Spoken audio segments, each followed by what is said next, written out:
hard love till now. Forswear its sight, for I never saw true beauty till this night. Welcome to MsMojo, and today we're counting down our picks for the top 10 unrealistic expectations in rom-coms. You think I'm gorgeous, you wanna date me, love me and marry. I came here tonight because when you realize you want to spend the rest of your life with somebody, you want the rest of your life to start as soon as possible. Scott Earn, The Power of Love. For this list, we'll be looking at all the things we thought would happen to us based on what we learned in romance movies. How has watching rom-coms affected your life? Let us know in the comments. Number 10. Everyone's attractive. Let's start with one of the most basic things we learn from romance movies. Or, let's be honest, movies in general. Okay, you're probably going, is this like an Oxima commercial or what? But seriously, I actually have a way normal life for a teenage girl. When you sit down to watch a movie, you're primed to see a lot of good-looking people. If you only watched rom-coms, you'd surely expect that every single person you meet, from your butcher to your bus driver, is going to be insanely attractive. I just know that homeboy likes you. I mean, I can tell by the way he looks at you. Okay, how does he look at me? Not like your sexy little Rubik's Cube. He can't really figure you out, but, you know, he's having a lot of fun trying. Sure, we all like to watch hotties falling in love, so this trend should come as no surprise, but it definitely raises the bar for how we expect people to look in real life. Seriously? It's like you're photoshopped. Number 9. Men and women can't be friends. How many instances can you think of in a rom-com where a man and a woman are close friends? Okay, how about examples where both of them are heterosexual? Go on, we'll wait. Men and women can't be friends because the sex part always gets in the way. The reality is that men and women form friendships all the time. But based on romance movies, you'd think that every pair of childhood besties is destined to get married one day if they're members of the opposite sex.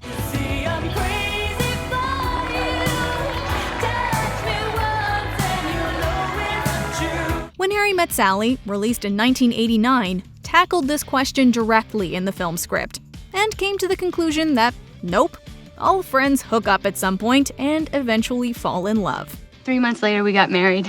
It only took 3 months. 12 years and 3 months. Number 8. A makeover is a game changer. In rom-coms, it's extremely common for a woman to be an ugly duckling, as in she wears glasses and frumpy clothes, and then go through an incredible transformation where she becomes unrecognizably beautiful. Get your cute butt down here! Swing, swing, swing the spinning step. You wear those shoes and I will wear that dress. Oh! Not only that, but once she's changed, men can't help but fall all over themselves to be with her. You think I'm gorgeous, you wanna date me, love me and marry. Eagle-eyed viewers, however, are typically able to tell from the very start that the actress playing the part is already unquestionably attractive. Not to mention, this doesn't exactly go down in the real world. How many people do you even know who've undergone a complete makeover? I know that it's a little, straighter and shorter. Weirder? An attractive weirder. No. Number 7. There's a lot of eye-gazing. In romance movies, it seems like lovers spend hours, if not days, staring into each other's eyes. I mean, it's the first thing I noticed when we met. It's true. Her eyes really do sparkle. Ethan. Sure, eye-gazing sometimes happens when in a new relationship, but never for such an awkward length of time. Real couples tend to talk and actually do things together, while in the movies, it seems that the characters have all the time in the world for just staring. This is real. I'm real.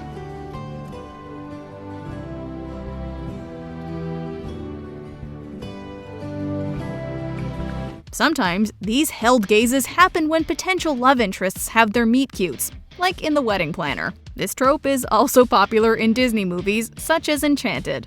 Though technically not a rom-com, but more of a romantic fantasy, The Twilight franchise's Edward and Bella are infamous for laying around gazing into each other's souls for so long that people have made video compilations of all the times they did it.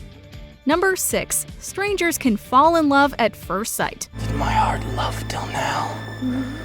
Forswear its sight, for I never saw true beauty till this night.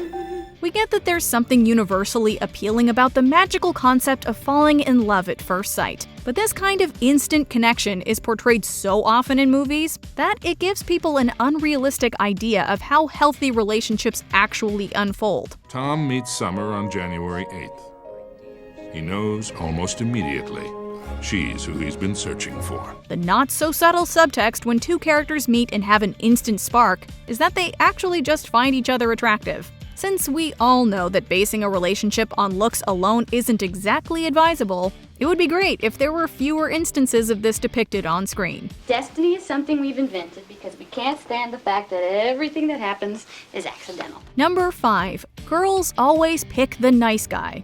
Based on fiction, men are able to gather that if they're simply nice guys, they'll ultimately get the girl in the end. This trope has actually become one of the most toxic things to come out of romance movies because it has taught men that they deserve the attention of women if they put enough time and effort into wooing them. Scott earned the power of love. Because movies so often show the woman finally coming around and choosing the good guy male lead, it has given people an unreal view of what is to be expected. I love you, Matt. You're my best friend. Jedi, I've always loved you.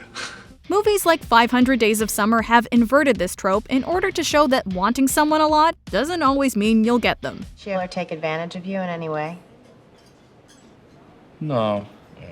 And she told you up front that she didn't want a boyfriend. Yeah. Number 4. People perform grand gestures when they're in love. Let's be honest, most people out there are pretty shy and awkward. So it's a bit unrealistic when both men and women perform over-the-top grand gestures in movies, especially when they're in front of a crowd. I love you, baby, and if it's quite alright, I need you, baby, to warm the lonely night. I love you, baby, trust in me when I say. And the flip side is, does anyone want a grand gesture performed for them? Are people seeking that kind of public validation of their relationship? This trend from fiction has found its way into the real world with extreme proposal videos and even promposals. It may be worth investigating why people feel they need to declare their love in such big, showy ways. You can't just buy me a guitar every time you screw up, you know. Yeah, I know. But then, you know, there's always drums and bass and maybe even one day a tambourine. Number 3. You can make someone change. One prevalent trope in romance movies is the good girl who falls for the bad boy. While they may have struggled along the way, she always manages to get him to change, whether that means being willing to commit to her or simply not being a total jerk. Oh, come on, guys. You know you mean a lot to me. It's just as Sandy does too, and I'm gonna do anything I can to get her, that's all. While it may be tempting for women who are natural caregivers to gravitate towards men who seem to need fixing, it's probably not a great real-life strategy. Just go. Because we didn't mean to do this together, okay? And we tried to make it work, and that was good, I suppose. But it doesn't work. Because we are two completely different people. And I think it would just be easier for both of us if we stopped fooling ourselves. It's also important to note that it's more often men changing than women. We wonder why that is. Don't tell Mommy, but it was the smartest thing I ever did listening to her, because now you're here. Number 2. Everyone is a romantic. In rom-coms and romance movies in general, it seems like both men and women are primed to be sentimental and romantic as soon as they fall in love. Men also tend to come up with flowery, romantic soliloquies on the spot. I love that it takes you an hour and a half to order a sandwich.